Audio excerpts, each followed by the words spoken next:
Time now for my daily interview series, Money Talks. Tomorrow does see that new energy price cap on the maximum amount utility companies can charge households on average. This new cap set by energy regulator Ofgem currently says the average household energy bill can't go above £1,971 a year. It's clearly going to be a lot higher when the revised cap is unveiled tomorrow, because wholesale gas prices, of course, have rocketed in the aftermath of the war in Ukraine. European gas prices up 45% in August alone. Industry insiders are warning half of UK households could be plunged into fuel poverty this winter. That's when your energy bill swallows over 10% of your income as prices spiral.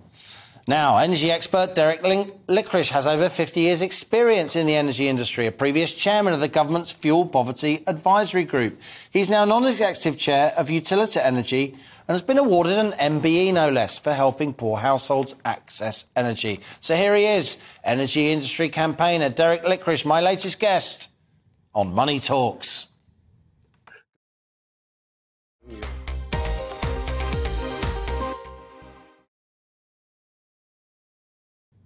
Derek Lickorish, great to have you with us, particularly important on the day before this Ofgem energy price cap.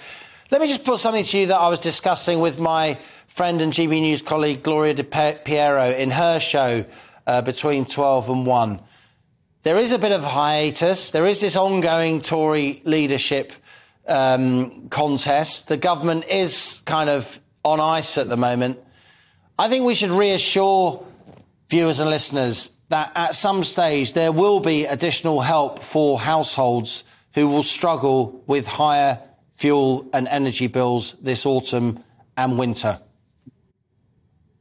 Yes, we are aware that there is going to be some help. The trouble is we don't know what it's going to be. And I'm really concerned that it's not going to be enough, because we hear quite a bit about tax cuts coming for people. And I remind you that someone who is living on benefits, they don't pay any tax. We have about 4 million households that live on less than £12,570 a year. They don't pay any tax, so tax cuts won't help them. We need direct help, and not just residential customers, but businesses too. This is a massive, massive problem. And as I just heard from your previous piece there about businesses, we heard of some companies there who'd seen a six-fold increase.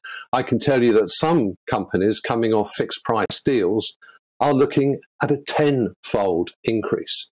So if we're not careful, we're going to see so many businesses going broke, so much mental stress and torture costs going on to the NHS, unless the government decides to freeze energy bills at their current levels, and that we don't proceed with the new tariff cap, which is coming in on the 1st of October, which is going to be about £3,600.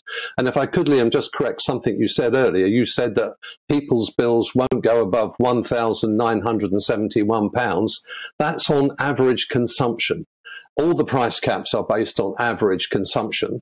So if you use more than average, your bill is higher than that. So the price cap doesn't actually fix a level for all customers. It varies. And of course, as you've rightly said, it doesn't fix the price for business. And I'm very worried about all sectors of the economy with these rises. And as yet, I'm sorry if I'm banging on a bit, but last July, around the executive table, where I'm a non-executive chair, and as you pointed out, we were very concerned that gas was trading at £1 a bucketful. I won't go into the technicalities, but £1 a bucketful. Today, I've been having a discussion because we've exceeded £8 a bucketful. This gas crisis is nowhere near over. And of course, as yet, what people don't take on board is the fact that when we enter the winter, that's when we'll see prices, in my opinion, and I don't want to be judged a scaremonger, will go even higher. Because at the moment, it's the summer. Gas consumption is relatively low. And we all know that Putin cannot be relied upon in what he says and what he does. And if he starts squeezing the gas pipe a bit more, I believe we ain't seen nothing yet in the terms of where gas prices might go. Well said, Derek. And of course, you're completely right to point out that we are talking about caps on average household bills. It's a kind of a strange concept. Almost all journalists fail to point that out, and quite right. You bring your expertise to the table and make that crystal clear. There are many ways that we can provide assistance, isn't there? You were just mentioning there a policy that Keir Starmer suggested to kind of freeze the price cap where it is. But of course, you can't freeze the wholesale price. The government would then have to pay the difference. Another way would be to potentially give households money, grants, loans, so they can pay those higher prices. Another way, the energy industry itself now is saying to the government, give us the money, we'll absorb the cost with your help, and then we'll impose that cost on households gradually over the years in order to try and smooth. Liz Truss's team, you know, she's almost certainly going to become Prime Minister. Let's hope, fingers and toes crossed, they're working on some kind of scheme. Is that what you're hearing as an industry insider? There is some kind of scheme in the works?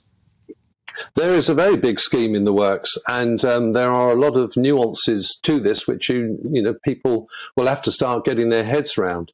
I mean, the solution we favour at Utilita is that all prices should be frozen to all customers before the 1st of October. And yes, there's an eye-watering sum of money involved in that, and it's around 100 billion a year for freezing energy prices until we can get ahead of the problem. So when I talk about getting ahead of the problem, we have a price cap that's in place at the moment, which is 1971. And the price cap coming in from October is going to be about £3,600. But then the price cap that comes in on the 1st of January will, according to our analysis, be about £5,200. So we have to get ahead of this problem and get ahead of this problem quickly. Now, that 100 billion, yes, it sounds a huge amount of money, and it is a huge amount of money.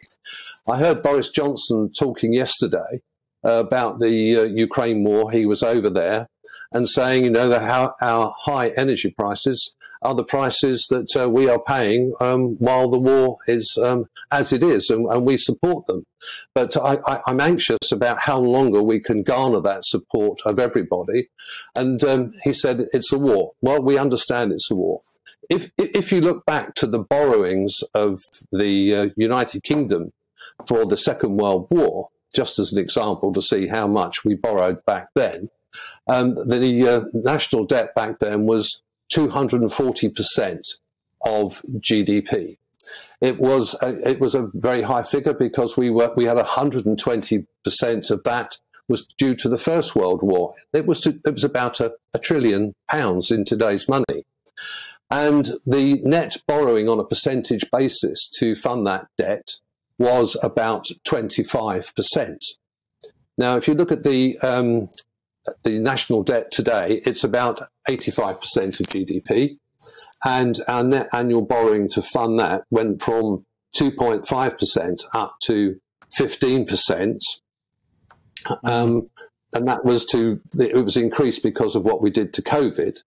We would have to add to that figure about 4.6% of net borrowing on a percentage basis to fund that additional £100 billion.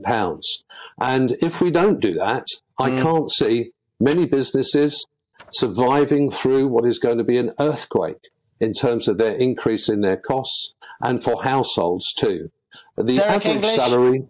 We've got to leave it there, I'm afraid. You've put a very strong case forward. You are somebody of huge expertise and authority in this area. You put a very strong case there for more borrowing to help households and firms, as you rightly point out. Derek English there, non-executive chair of Utilita Energy industry campaigner. You are my latest guest on Money Talks. I want you back on the show very, very soon. But for now, we have to leave it there, I'm afraid.